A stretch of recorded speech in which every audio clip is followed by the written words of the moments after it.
Hi అండి, welcome to Sanvitha vlogs. ఇదిగోనండి, మొన్నేనా మీకు చూపించాను నేను స్ప్రింగ్ ఆనియన్స్.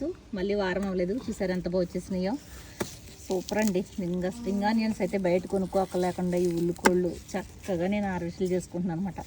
అందుకే మిమ్మల్ని కూడా చెప్తున్నాను, నేను చక్కగా ఇలాగా చిన్న తొట్లో పెట్టుకుంటే మీకు ఇంకా ఆకుకూర కొద్దుగా ఉండదండి. ఏ రకమైనా కానీ ఆకుకూర మీరు కోసుకోవచ్చు అని చెప్తున్నాను నేను. చూసారా ఎంత బాగా హార్వెస్ట్ చేసుకుంటున్నాను, ఏ మందులు కొట్టలేదండి. స్ప్రింగ్ ఆనియన్స్ చక్కగా ఇదేమో మనం రెండు రకాలుగా పెట్టుకోవచ్చు. ఇదే తొట్లో మనం వంగ మొక్క అన్నా వేసుకోవచ్చు, పచ్చిమిరప మొక్కలన్నా, టమాటా మొక్క అన్నా ఏదన్నా నాటుకోవచ్చు. కింద ఇదేమో ఇలాగ 4 ఉల్లిపాయలు పెట్టుకున్నాం అనుకోండి. 10 ఉల్లిపాయలు పెట్టాను నేను. 10 ఉల్లిపాయలకి చక్కగా అప్పుడే మీకు చూపించాను కదా 3 సార్లు, ఇది 3వ సారి కోస్తున్నాను.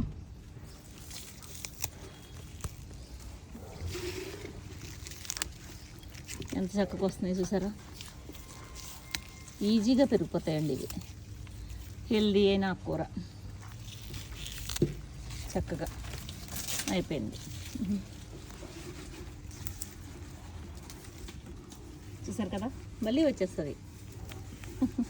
ఇదిగోనండి, సరిపోదా మనకి. ఇదిగో చక్కగా ఫ్రెష్గా ఉందండి. ఎంత ఫ్రెష్గా ఉందో చూడండి. ఎంత స్మెల్ వస్తుందోనండి, ఉల్లి స్మెల్ వస్తుంది అన్నమాట ఇది కోస్తుంటే. చూసారు కదా, అందుకే నేను చెప్పేది మీరు కూడా తప్పకుండా ట్రై చేయండి, మరి నెగ్లెక్ట్ చేయొద్దు. ఓకేనా? చూసి మీరు కూడా ఆనందించండి. వీడియోని లైక్ చేయండి, షేర్ చేయండి, సబ్స్క్రైబ్ చేసుకోండి.